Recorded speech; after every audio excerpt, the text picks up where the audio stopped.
Daniel Carvalho n'avait jamais imaginé que, en quittant son bureau en cette fin d'après-midi, sa vie était sur le point de basculer complètement. L'horloge du tableau de bord de sa BMW affichait 16h20 lorsqu'il s'arrêta au feu rouge de la Rua das Flores, distrait, repassant mentalement les points d'une réunion qui devait avoir lieu dans 10 minutes.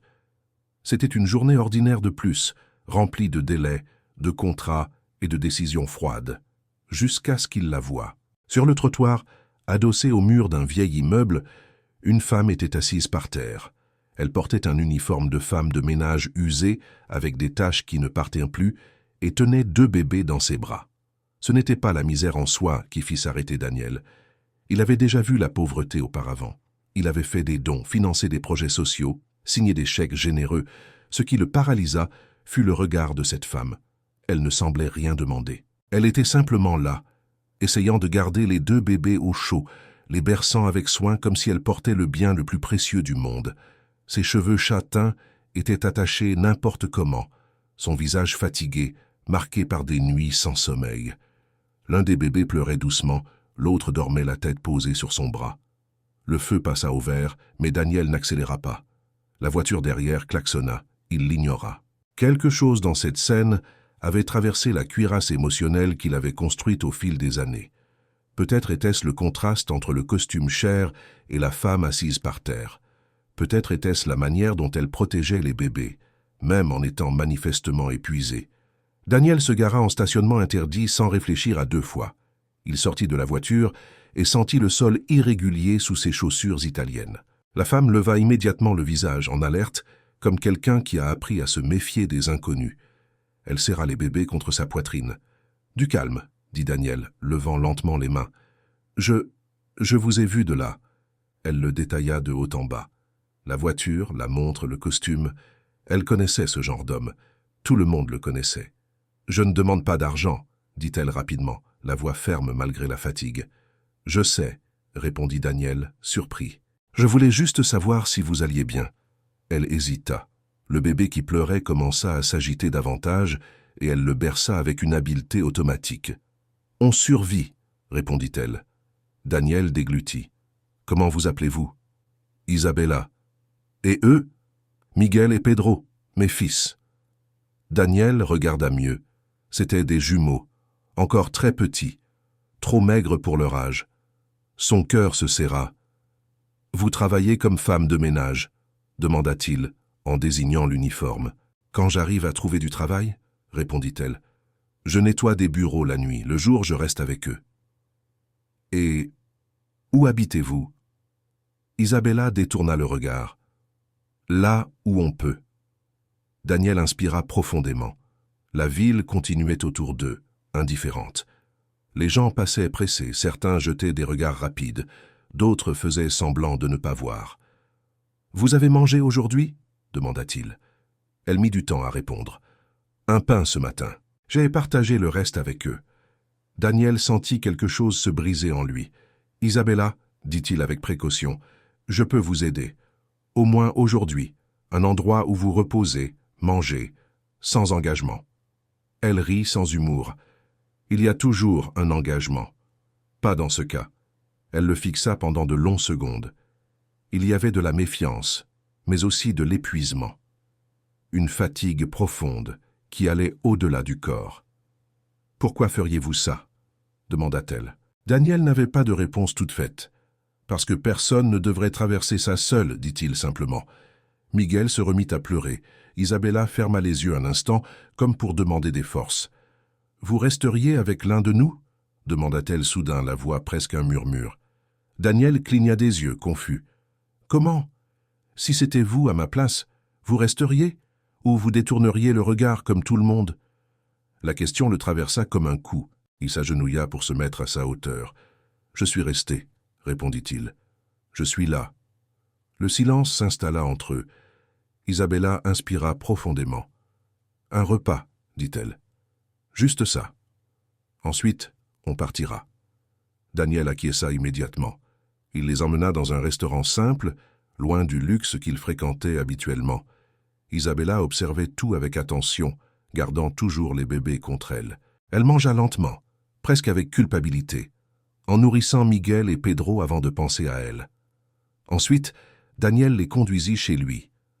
Un condominium fermé, trop silencieux pour ceux qui venaient de la rue. Isabella se tendit dès qu'elle entra, comme si cet espace n'était pas fait pour elle. « C'est juste pour aujourd'hui », renforça Daniel. « Vous pouvez prendre une douche, vous reposer. » Elle accepta, mais ne lâcha pas ses fils une seconde. Cette nuit-là, Daniel réalisa à quel point sa maison était vide. Pas de meubles, mais de vie. Isabella dormit sur le canapé avec Miguel et Pedro à côté, les protégeant même dans son sommeil. Daniel resta éveillé à observer cette scène, sentant quelque chose de nouveau grandir en lui. Un sens des responsabilités qui ne venait pas de l'argent, mais du lien. Les jours suivants, il apprit les biberons, les couches, les nuits blanches. Il découvrit qu'Isabella avait perdu son emploi quand son patron avait appris qu'elle dormait dans la rue avec ses enfants.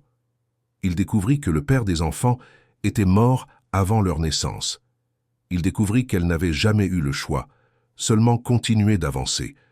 Quand le sujet de l'assistance sociale fut abordé, Isabella paniqua. « Ils vont me prendre mes enfants », dit-elle tremblante. « Ils les prennent toujours. » Daniel promit qu'il ne laisserait pas cela arriver. Il ne savait pas encore comment, mais il savait qu'il ne reculerait pas. L'appel arriva un matin pluvieux, une assistante sociale informant que les enfants seraient replacés dans un foyer temporaire. Isabella s'effondra. Miguel se mit à pleurer, Pedro se réveilla effrayé. « Non », dit Daniel au téléphone. « Ils restent avec moi.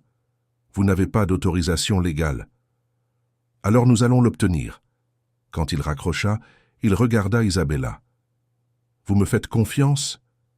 Elle le fixa, les yeux rougis. « Vous avez promis, et je vais tenir parole. » À cet instant, Daniel comprit qu'il n'y avait plus de retour en arrière. Cette femme de ménage sans abri, et ses 2 bébés n'étaient de plus des visiteurs dans sa vie.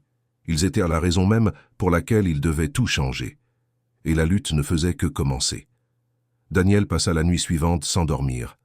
Assis dans le fauteuil du salon, il observait Isabella dormir sur le canapé avec Miguel et Pedro blottis contre sa poitrine. Même épuisé, son corps restait légèrement penché sur ses fils comme un bouclier instinctif. Cette image s'imprima en lui avec force. Pour la première fois, le succès qu'il avait bâti semblait petit face à ce qui était en jeu. Le lendemain matin, Daniel annula toutes ses réunions. Il appela des avocats, des connaissances, toute personne susceptible de l'orienter. Les réponses arrivaient pleines de termes techniques, de délais, de protocoles. Rien de tout cela ne réconfortait Isabella, qui marchait dans la maison inquiète, toujours avec l'un des bébés dans les bras. « Ils vont venir nous chercher aujourd'hui » demanda-t-elle plusieurs fois. « Non » répondit Daniel, même sans en être certain. « Pas aujourd'hui. » Il emmena Miguel et Pedro chez un pédiatre privé. Le médecin confirma ce que Daniel craignait déjà. Les bébés étaient en dessous du poids normal, mais réagissaient bien. « Ils ont besoin de stabilité » dit le médecin. « Et de soins continus. » Daniel sortit de là avec des rapports en main et une conviction encore plus forte. Les jours suivants, la maison changea. Des couches empilées dans la salle de bain, des jouets improvisés dans le salon, des biberons qui séchaient sur l'évier. Isabella commença à se détendre peu à peu, mais dormait encore mal. Le moindre bruit la faisait se réveiller en sursaut, cherchant ses fils avant tout. « Vous n'avez pas besoin de rester éveillé, » dit Daniel un soir. « Ils sont en sécurité. »« Je sais, » répondit-elle, « mais mon corps ne le sait pas encore. » La visite de l'assistante sociale eut lieu le vendredi. Une femme sérieuse, avec un bloc-notes à la main et un regard analytique. Elle observa tout, posa des questions directes, nota les réponses. Isabella resta presque silencieuse tout le temps, ne tenant que Miguel et Pedro. « Vous comprenez que cela est temporaire » dit l'assistante à Daniel. « Je comprends » répondit-il. « Mais ce n'est pas provisoire dans le cœur. » Elle ne réagit pas. Elle nota simplement une ligne de plus. 2 jours plus tard, vint la décision. Les enfants devaient être placés dans un foyer pendant que l'affaire serait examinée. Daniel sentit le sol se dérober. Isabella ne pleura pas. Elle resta simplement immobile, comme si son corps s'était éteint pour supporter la douleur. « Je ne livrerai pas mes fils », dit-elle enfin, la voix basse et ferme. Daniel prit une décision risquée. Il emmena Isabella et les bébés dans sa maison de campagne, loin de la ville. Il n'en parla à personne sauf à l'avocat le plus proche. Il avait besoin de temps, du temps pour prouver que c'était une vraie famille. Dans la maison simple à la campagne, quelque chose changea. Isabella commença à sourire davantage. Miguel rampait sur le sol, Pedro émettait de nouveaux sons. Daniel se levait tôt pour préparer le petit déjeuner, apprenait à changer les couches dans le noir, chantait des chansons désaccordées pour calmer les bébés. Mais la tranquillité dura peu. La troisième nuit, 2 voitures de police apparurent sur le chemin de terre. Isabella se figea. « Ils nous ont trouvés », murmura-t-elle. Daniel ouvrit la porte avant qu'on ne frappe. La même assistante sociale était là, accompagnée de policiers. Des accusations furent lancées, des mots durs, froids. Isabella sortit de la chambre avec Miguel et Pedro dans les bras. « Je n'irai pas, » dit-elle, regardant directement la femme. « Ce sont mes fils. » Le silence fut lourd. L'un des policiers détourna le regard. L'assistante inspira profondément. « Nous allons porter cela devant le juge, » dit-elle. « Demain. » L'audience fut fixée rapidement. L'histoire avait déjà fuité dans la presse. Une journaliste apparut, écouta tout, publia. La réaction fut immédiate. Des gens ordinaires commencèrent à se manifester, racontant des histoires similaires, défendant cette famille improbable. Au tribunal, Daniel parla peu. Isabella parla encore moins. Mais quand le juge lui demanda où elle voulait rester, la réponse fut claire.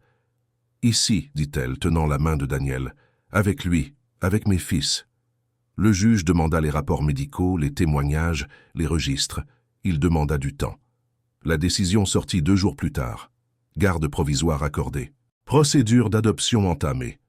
Isabella pleura pour la première fois depuis le début de tout cela. Un pleur silencieux, soulagé.